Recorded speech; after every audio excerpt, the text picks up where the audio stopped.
آج ہم ایک ایسی کہانی کی بات کریں گے جو صرف تاریخ کا حصہ نہیں بلکہ ہم سب کی زندگی سے جڑی ہوئی ہے۔ آدم علیہ السلام کا قصہ۔ یہ صرف پہلے انسان کی داستان نہیں بلکہ اس میں ہمارے لیے توبہ، معافی اور اللہ کی بے پناہ رحمت کا ایک گہرا سبق ہے۔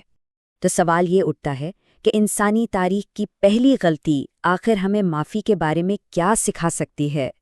یہ سوال بہت گہرا ہے کیونکہ یہ قدیم کہانی کو اس احساس سے جوڑتا ہے جس سے ہم سب جانتے ہیں، غلطی کر بیٹھنے کا احساس اور پھر معافی کی امید۔ چلیں اس کو ذرا گہرائی میں سمجھتے ہیں۔ سب سے پہلے تو ایک عالمگیر احساس کی بات کرتے ہیں، یعنی ہماری غلطیوں کا بوجھ۔ دیکھیں، ہم سب انسان ہیں، ہے نا؟ اور غلطیاں کرنا ہماری فطرت کا حصہ ہے۔ کبھی کوئی گناہ ہو جاتا ہے، کبھی کوئی غلط فیصلہ، اور ان لمحوں میں دل پر ایک عجیب سا بوجھ محسوس ہوتا ہے۔ اور اکثر ہوتا یہ ہے کہ یہ احساس ہمیں یہ سوچنے پر مجبور کر دیتا ہے کہ شاید ہماری غلطیاں اتنی بڑی ہیں کہ اب معافی کا کوئی راستہ ہی نہیں بچا، اور یہی مایوسی ہے جو انسان کو اپنے رب سے دور کر دیتی ہے۔ لیکن آدم علیہ السلام کی کہانی وہ ہمیں امید کی ایک بہت ہی خوبصورت روشنی دکھاتی ہے۔ تو چلیں کہانی کے آغاز میں چلتے ہیں۔ تخلیق اور ایک انتخاب، یہ اطاعت کا پہلا امتحان تھا۔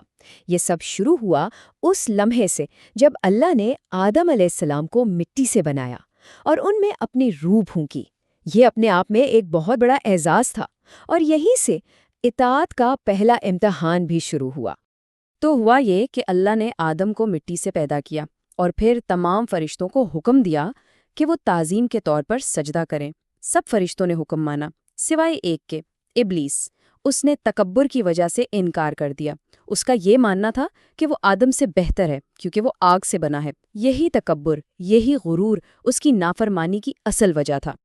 اب آتے ہیں جنت کی آزمائش پر، جہاں صرف ایک ممانعت تھی۔ اللہ نے آدم اور حوا کو جنت میں ٹھہرایا۔ انہیں ہر طرح کی نعمتیں حاصل تھیں، وہ ہر چیز سے لطف اندوز ہو سکتے تھے۔ بس ایک شرط تھی، ایک خاص درخت کے قریب نہیں جانا تھا، بس ایک سادہ سی ہدایت۔ مگر ابلیس، جو انسان کو بھٹکانے کا عزم کر چکا تھا، وہ ان کے پاس آیا اور اس نے ان کے دل میں وسوسہ ڈالا، انہیں بہکایا، دھوکہ دیا، اور آخرکار وہ دونوں اس ممنوعہ درخت سے کھا بیٹھے۔ یہ انسانی تاریخ کی پہلی لغزش تھی، پہلی غلطی۔ لیکن اب جو ہوا وہ اس کہانی کا سب سے اہم حصہ ہے، یعنی پہلی توبہ۔ غلطی تو ہو گئی، لیکن اس کے بعد کیا ہوا؟ آدم اور حوا کو فوراً اسی لمحے اپنی غلطی کا شدید احساس ہوا اور ان کے دل میں گہری ندامت پیدا ہوئی۔ ان کا یہ رد عمل ہی سب کچھ بدل دیتا ہے۔ یہاں ہمیں دو بالکل مختلف رد عمل نظر آتے ہیں۔ ایک طرف ابلیس تھا جس نے تکبر اور سرکشی دکھائی، اس نے اپنی غلطی کو صحیح ثابت کرنے کی کوشش کی۔ دوسری طرف آدم اور حوا تھے جنہوں نے عاجزی اور ندامت کا راستہ چنا، انہوں نے اپنی غلطی کی ذمہ داری قبول کی۔ تو اصل فرق گناہ کرنے میں نہیں تھا بلکہ گناہ کے بعد کے رویے میں تھا۔ اور اس گہری ندامت کے لمحے میں اللہ نے اپنی رحمت سے خود انہیں توبہ کے الفاظ سکھائے۔ یہ خوبصورت دعا، اے ہمارے رب، ہم نے اپنی جانوں پر ظلم کیا، اور اگر تو نے ہمیں معاف نہ کیا اور ہم پر رحم نہ فرمایا تو ہم ضرور خسارہ پانے والوں میں سے ہو جائیں گے۔ ذرا اس دعا کو دیکھیں، اس میں عاجزی ہے، اپنی غلطی کا اعتراف ہے، اور اللہ کی رحمت پر پورا یقین ہے۔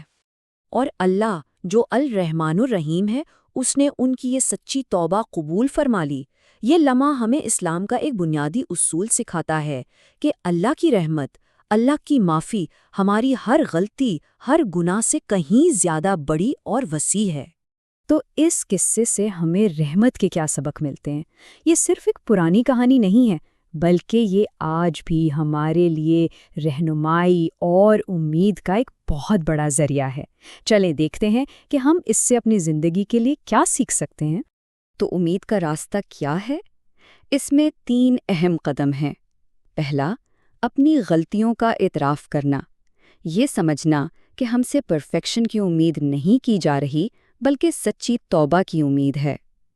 دوسرا قدم، تکبر کو چھوڑ دینا، یہ جان لینا کہ غرور اور تکبر خود گناہ سے زیادہ خطرناک چیز ہے۔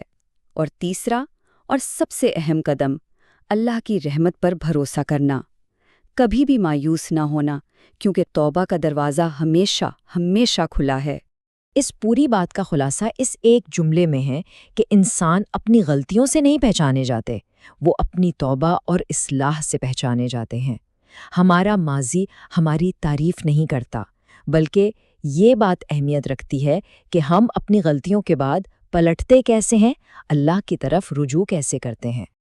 اور آخر میں یہ سوال ہمیں سوچنے پر مجبور کرتا ہے کہ یہ کہانی ایک غلطی کو ایک خاتمے کے طور پر نہیں بلکہ ایک نئی شروعات کے طور پر کیسے دکھاتی ہے۔ یہ ہمیں سکھاتی ہے کہ ہر غلطی اصل میں ایک موقع ہے، ایک سبق سیکھنے کا، توبہ کرنے کا اور اللہ کے اور قریب ہونے کا۔ یہ ایک اختتام نہیں بلکہ روحانی سفر کا ایک نیا آغاز ہے۔